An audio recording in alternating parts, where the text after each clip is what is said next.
네, 안녕하십니까. 방금 소개받은 서울교육대학교에서 근무하고 있는 김봉재입니다. 네, 저는 오늘 그 발표 주제로 그 도덕성 연구 패러다임의 전환, 그래서 인간의 도덕 판단에서 인공지능의 도덕 판단이라는 주제로 말씀을 드리려고 이 자리에 섰습니다. 네, 그 오늘 제가 이 자리에서 여러분들과 이렇게 함께 할 때 제가 목적하는 바는 도덕 판단이 가능한 인공지능의 실현을 위한 그 아이디어와 소망, 이 부분을 공유하고 싶은 마음입니다. 근데 이제 저는 교육대학에서 이렇게 예비 교사들과 함께 공부를 하고 있습니다. 그러면서 여러 생각을 하는데 인공지능이 계속 확대되면서 제 고민은 뭐냐면 교육을 이렇게 받게 될 아이들, 이 아이들이 누구와 더 많은 대화를 하게 될까? 이게 계속 이렇게 저에게 던져지는 질문입니다. 근데 우리가 일반적으로 대화를 한다고 할 때 누구하고 대화를 하게 되냐면 자꾸 하고 싶으냐면 나를 잘 아는 사람이거든요. 그 사람과 더 대화를 하고 싶은데 그러면 인공지능이 계속 발달되어진다라고 할 때 누가 더 나를 잘 알게 될까? 옆에 있는 친구일까? AI일까? 이런 생각들입니다. 근데 그 작은 결론은 뭐냐면 그 기술이 이렇게 발달되어진다라고 할 때 분명한 것은 AI가 어, 그 아이를 더 잘 알고 대화를 해줄 수 있지 않을까. 예, 이런 생각과 그 생각을 하다 보면 이렇게 조금은 그, 그 염려와 불안도 조금 생기게 됩니다. 왜냐하면 아이들이 어, 그 사람보다는 인공지능과 더 가까워질 수 있는 어떤 그런 세상이 될 거라고 생각을 하니까 설명할 수 없는 조금은 그 두려움이 있습니다. 그래서 이런 두려움을 갖고 있다 보니까 제가 이제 제 전공도 이제 도덕성과 관련된 거지만 결국에 인공지능에게 이게 도덕 판단이라는 게 이렇게 함께 되어져야 되지 않을까. 예, 그 부분이 담겨져야만 인공지능이 아이들을 만날 때 그래 아이들과 많이 이용하고 그럴 때 조금 우리가 최소한의 안전 장치가 있지 않을까 이런 고민을 좀 하게 됩니다. 근데 제가 그 교육학자고 특히 저는 도덕성 연구를 했습니다. 그러니까 어떻게 보면은 인공지능 혹은 컴퓨터 사이언스하고 아주 거리가 멀죠. 거리가 먼데 반면에 그 도덕성 연구하는 쪽 영역에서 뭐 빅데이터나 그다음에 그 비윤리 그 필터링을 위한 그 도덕 온톨로지 구축이라든지 니아에서 하는 사업들을 이렇게 참여를 했습니다. 그게 어떻게 참여를 했냐? 예, 제가 2017년에 그 이세돌의 그 알파고 이후에 거세게 그 불어닥친 그 빅데이터 흐름 속에서 그 서울대에 있는 교수님 강연을 듣고 제가 이렇게 있다가 그 강연이 끝난 이후에 질문을 드렸는데 결론은 뭐였냐면 인공지능이 발달하기 위해서 그 사회에 기여하면서 발달하기 위해서는 그 도메인 각각 도메인의 그 스페셜리스트들이 인공지능에 함께 참여를 해야 된다라는 도전을 주셨어요 저한테. 그래서 저는 아무것도 못하는데요. 그런데 알지 못하는데요. 그랬더니 그래도 조금씩 해보시라고 그러더라고요. 그래서 2017년부터 정말 걸음마처럼 이렇게 시도도 하고 이렇게 왔습니다. 그러다가 이렇게 오늘 이렇게 말씀을 드리게 됐는데 이런 정말 그 인공지능과 관련된 전문적인 경험과 지식이 없음에도 불구하고 저도 자꾸 만나고 있습니다. 그래서 교육학자로서 이렇게 생각할 때 인공지능은 이렇게 두 가지가 특성이 있는 것 같아요. 물론 그 인공지능 기술자 분들이 보실 때는 저건 참 모르고 하는 소리다라고 하실 수도 있습니다. 그렇지만 이건 그 저의 그 교육학자로서의 관점이니까 기술적인 걸 좀 떠나서 이렇게 생각을 함께 해주시면 좋겠습니다. 제가 알고 있는 인공지능은 두 가지밖에 없습니다. 알파고와 GPT, 챗 GPT입니다. 그런데 기술적인 맥락이 어떻게 돼 있는지 모르겠지만 제가 생각할 때 알파고는 그 계산을 잘하는 것 같아요. 계산을 잘하는 것 같고, 그러니까 정확하고 신속하다 이런 것들. 그 다음에 챗 GPT 같은 경우는 모르겠는데 말을 해요. 그 안에 있는 게 어떤 구조인지까지는 모르겠지만은 그 다음에 그 말을 어느 정도 그 진정성을 가지고, 이런 표현이 의미 없는 표현일 수도 있겠지만 하는지 모르겠지만은 정확함도 있고 조금 의도도 있나? 뭐 설명할 수는 없지만 그런 것들을 생각하게 됩니다. 근데 지금 그 알파고와 GPT 이렇게 돼 있는데요. 이 알파고가 공개된 건 16년이고요. GPT가 챗 GPT가 공개된 건 22년. 그래서 6년 터울로 이렇게 되어 있는데 제가 이 시간에 느끼는 것은 뭔가 어마어마한 발전이 이루어지는 것 같다라는 겁니다. 근데 여기 특성을 이렇게 봤을 때 이 알파고는 제가 이제 이해하기 위해서 숫자를 잘하는 것 같고, 그 다음에 챗GPT는 기억 니은 한글을 이렇게 썼는데 뭔가 말하는 것 이렇게 생각을 해봤습니다. 그래서 이 인공지능이 요 두 가지로 이렇게 구분될 수 있다는 생각을 했는데, 사실은 제 영역에서 뭐 많은 분들이 아시지만 아리스토텔레스가 말하는 인간의 사고의 그 두 가지 특성이 있습니다. 사고한다고 할 때 니코마코스 윤리학이라는 그 책에서 이렇게 설명을 하고 있는데요. 하나는 리즈닝이에요. 리즈닝이라는 건데 뭐 이거를 사고라고 이렇게 설명을 해야 될지 어떨지 모르겠지만 일반적으로는 사고라고 표현을 하고, 그 다음에 thinking, 사유라고 표현을 합니다. 그래서 리즈닝이라고 할 때는 사실은 이렇게 로지컬하고 포멀한 거, 이런 것들을 잘 받아들이고 이해하고 하는 거고, thinking이라는 것은 뭐냐면 그 리즈닝에 의해서 형성되어진 그 로직과 그 다음에 포멀한 것들을 잘 소유하고 활용하는 겁니다. 적용시키는 것, 이런 것들이 되는데 이렇게만 말씀드리면 좀 또 복잡하죠. 말이 추상적이고. 근데 하여튼 사유라는 것은 맥락적이고 그 다음에 상황적이고 이런 것들이 더 반영이 되는 겁니다. 이거를 조금 이해를 돕기 위해서 교과 영역으로 말씀드린다면 리즈닝은 수학, 과학 뭐 이런 거하고 좀 더 관련이 있는 걸로 생각할 수 있고요. 그 다음에 thinking, 사유한다라는 것은 도덕, 뭐 그 다음에 비판적 사고 이런 것들과 좀 관련이 돼 있습니다. 제가 이것을 생각한 건 뭐냐면 앞에 알파고와 챗GPT 이 두 인공지능의 모습이 어딘지 모르게 아리스토텔레스가 말하고 있는 인간의 사고의 두 특성과 조금 이렇게 대비시켜서 생각해 볼 수 있는 어떤 그런 것으로서 좀 이해가 됐습니다. 네. 예. 근데 여기에서 제가 그 부분에서 좀 더 생각하게 된 것은 뭐냐면, 이제는 알파고 다음에 챗 GPT가 나왔는데 그러면 그 다음이 뭐가 될까라고 했을 때 사실은 아리스토텔레스가 설명하는 바를 가지고 제가 유추를 해 본다면 이것은 도덕 판단을 하는 존재, 이것을 생각하게 될 거라는 거죠. 결국에는 그러니까 인공지능을 개발을 하는데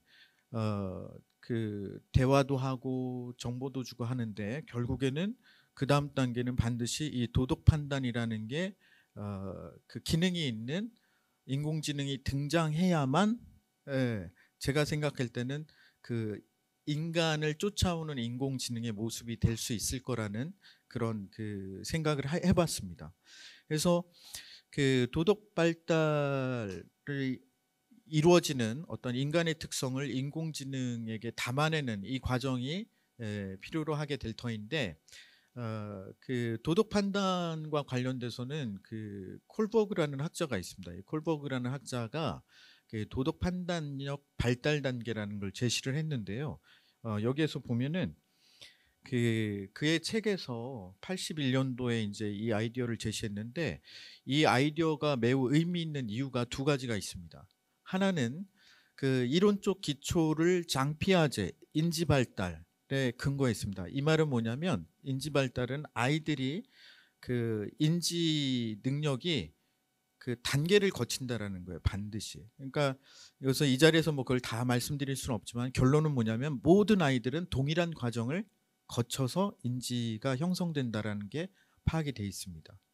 그거에 기초해 있다라는 것 하나.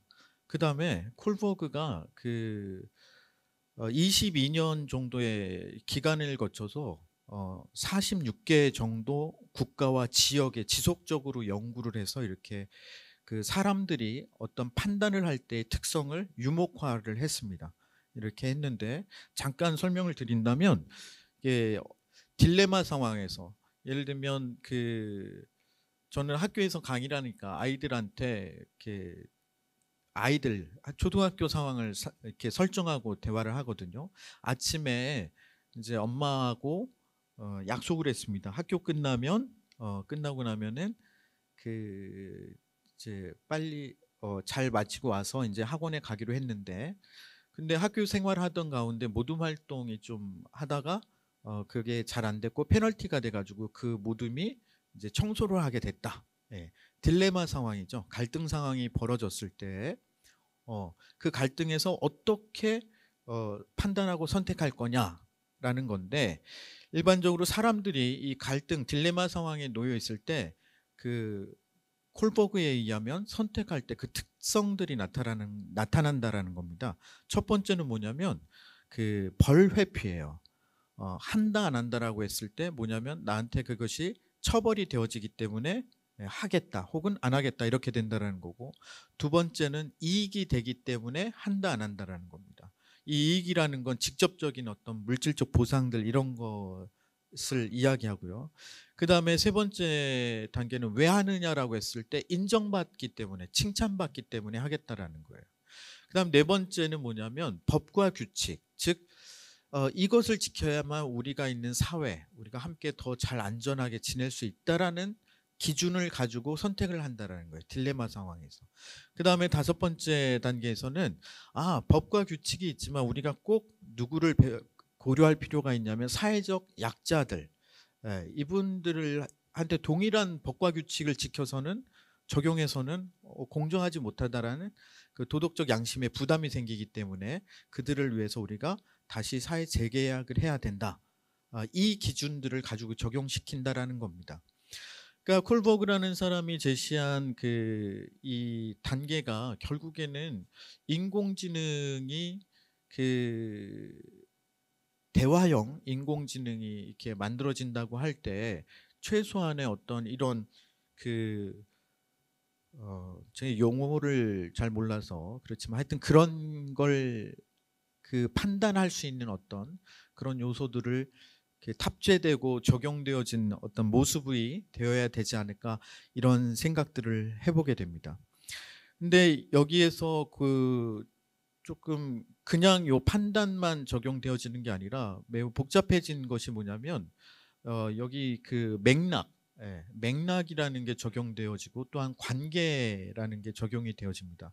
그러니까 친한 친구와 사이에서 생기는 갈등과 그 다음에 일반적인 친구 사이에서 생기는 갈등이라든지, 그 다음에 전혀 모르는 사람과의 사이에서 생기는 갈등이라든지, 이런 것들을 고려해 가지고 그 판단이 매우 그 다르다라는 거죠.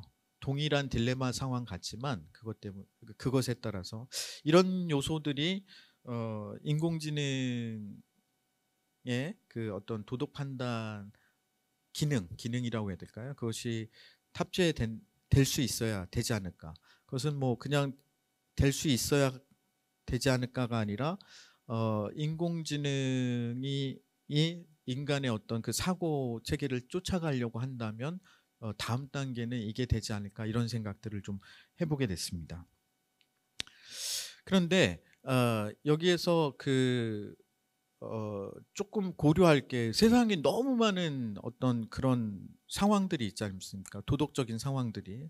근데 이것을 어떻게 다 데이터화해서 할 수 있을까? 저도 계속 그 부분을 고민하고 생각을 하게 됩니다. 하게 됐는데, 제가 이제 지금 좀 해결책으로 조금은 찾아내고 접근하려고 하는 것은 교실이라는 상황이거든요.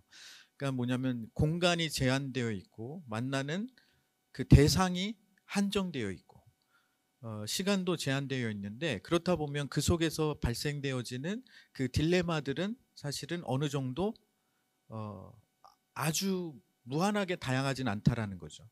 무한하게 다양하지 않기 때문에 그 속에서 이 딜레마에 대해서 도덕적 판단을 하는 학생들의 어떤 그 특성들을 계속 추출해낸다면 그것이 인공지능의 학습용 데이터로서 이런 게 가능하지 않을까, 이런 생각들을 해봤습니다.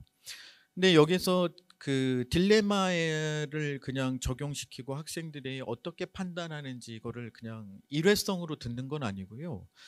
제가 연구했던 것들인데 계속해서 왜 그렇게 선택했느냐라는 질문을 하게 됩니다.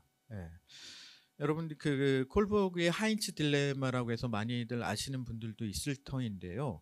그 신약이 개발되었는데 그 신약 안에는 암에 걸려 있고 그 신약이 처방되어지면은 고칠 수 있지만 돈이 없는 상황에서 어떤 선택을 할 거냐라고 했을 때 대학생들에게 계속 그 상황을 주고 그 이유에 대해서 질문을 하고 들으면 그 대답에 여러 가지 그 특성들이 나타나는데 그거는 잠시 후에 제가 그 자료를 통해서 보여드리고요.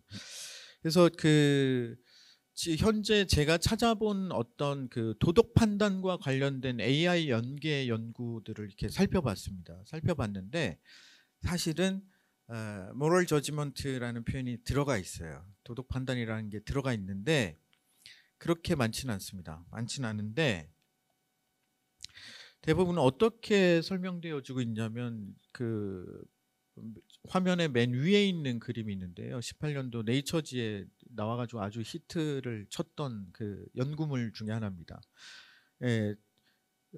저거는 오래된 트롤리 딜레마, 윤리학에서 오래된 그 딜레마인데 저거가 약간 변형돼 가지고 저렇게 적용이 됐습니다.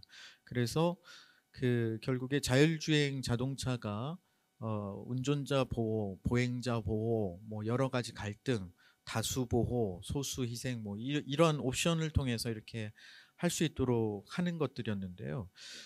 제가 볼 때는 저것은 사실은 그렇게 대단한 도덕 판단력을 요하는 딜레마 상황도 아니고 기술적인 상황이라고 보고, 그 다음에 제가 그냥 생각을 했더니 빅데이터 환경에서는 저런 일은 발생되지 않을 거라는 게 제 잠정적인 결론이거든요. 그 결론은 뭐냐면 저 연구에서 말하는 도덕 판단이라는 것은 사실은 우리 대화형 AI에게 적합한 도덕 판단이 아니라는 겁니다. 그 다음에 밑에 좌측에 보면은 대화형 챗봇을 통한 이렇게 판단력 테스트한 연구들이 있었습니다. 그래서 챗봇에게 실제적으로 이렇게 대화를 하고 거기에 윤리적 답변, 윤리적 요소가 반영된 것들을 이렇게 하는 거였는데요.